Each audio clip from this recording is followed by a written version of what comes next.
Halo RS kawan, sudah siap untuk membangun usaha dropshippers? Eits, jangan terburu-buru dulu ya. Sebelum kita memulai, mari kita rancang bisnis kita lebih matang lagi agar hasilnya kelak juga maksimal. Jangan kemana-mana dan terus ikuti video ini ya RS kawan.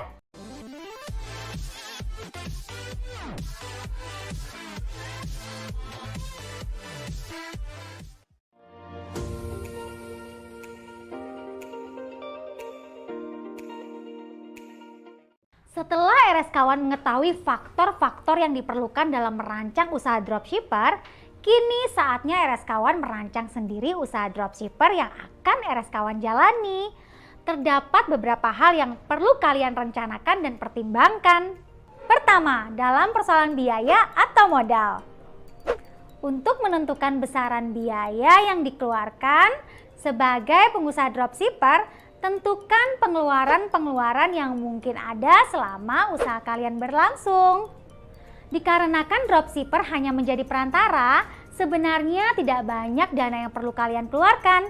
Berbeda dengan reseller, perkiraan biaya operasional yang dikeluarkan untuk usaha dropshipper adalah biaya pulsa dan paket data saja. Tetapi kalian perlu mengetahui bahwa beberapa supplier biasanya memberikan biaya administrasi sebagai biaya pendaftaran untuk menjadi salah satu dropshipper dari produk yang mereka jual.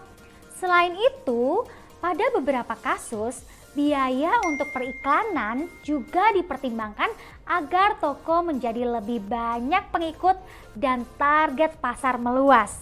Dengan turut melakukan pemasaran pun, keuntungan yang didapatkan akan meningkat.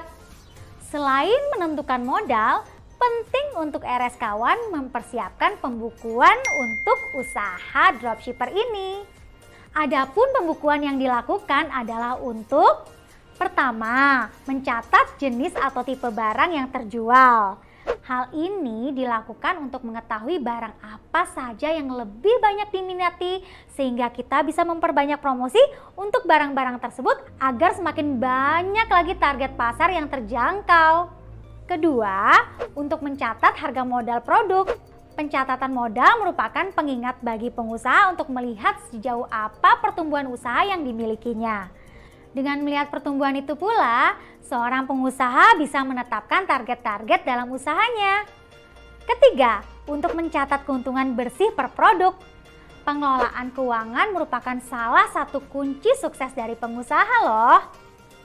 Penting untuk kita terus memonitor keuangan, yaitu pemasukan dan pengeluaran yang kita miliki. Mencatat keuntungan bersih juga dilakukan agar keuntungan per bulannya diketahui ya. Kita bisa mengetahui tingkat pertumbuhan usaha yang kita jalankan serta menetapkan rencana-rencana selanjutnya. Terakhir, pembukuan dilakukan untuk memberikan keterangan resi di catatan barang yang keluar.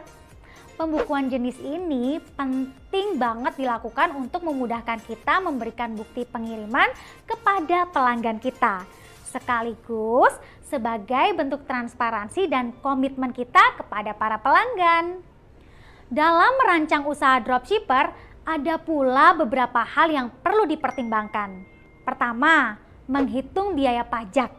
Jika negara yang ditinggali mewajibkan pembayaran pajak penjualan, maka RS kawan harus mengetahui besaran pajak yang berlaku ya. Sesuaikanlah biaya tersebut dengan total pembelanjaan yang harus dibayarkan pelanggan untuk setiap produknya. Aku menyarankan agar kamu mengetahui kisaran pajak yang harus dikeluarkan mengenai hal ini ya. Kedua, pilih metode pembayaran. Metode pembayaran akan mempengaruhi pengalaman berbelanja pelanggan. Semakin mudah metode pembayaran yang disediakan, semakin pelanggan kamu merasa puas. Kamu bisa menambahkan metode pembayaran yang paling banyak digunakan untuk menarik perhatian pelanggan. Pastikan juga jika metode pembayaran yang dipilih menawarkan biaya transaksi yang kecil. Metode pembayaran ini biasanya akan berhubungan dengan marketplace yang akan dibahas nanti. Ketiga, buatlah alur pemesanan yang ringkas. Dengan memudahkan alur pembelian, maka semakin berkurang kemungkinan calon pelanggan kalian mengubah pikirannya untuk membeli produk kalian. Nah, itu dia hal-hal yang perlu kalian rencanakan dan pertimbangkan dalam merancang usaha dropshipper kalian. Dengan mengenal hal-hal tersebut, RS Kawan pastinya akan semakin siap dalam menggeluti usaha dropshipper. Tapi jangan senang dulu ya, karena kita juga perlu untuk mengetahui resiko usaha dropship nih sebelum kita paten menjalankan usaha ini. Terus ikuti video-video selanjutnya ya RS Kawan, agar ilmunya gak setengah-setengah.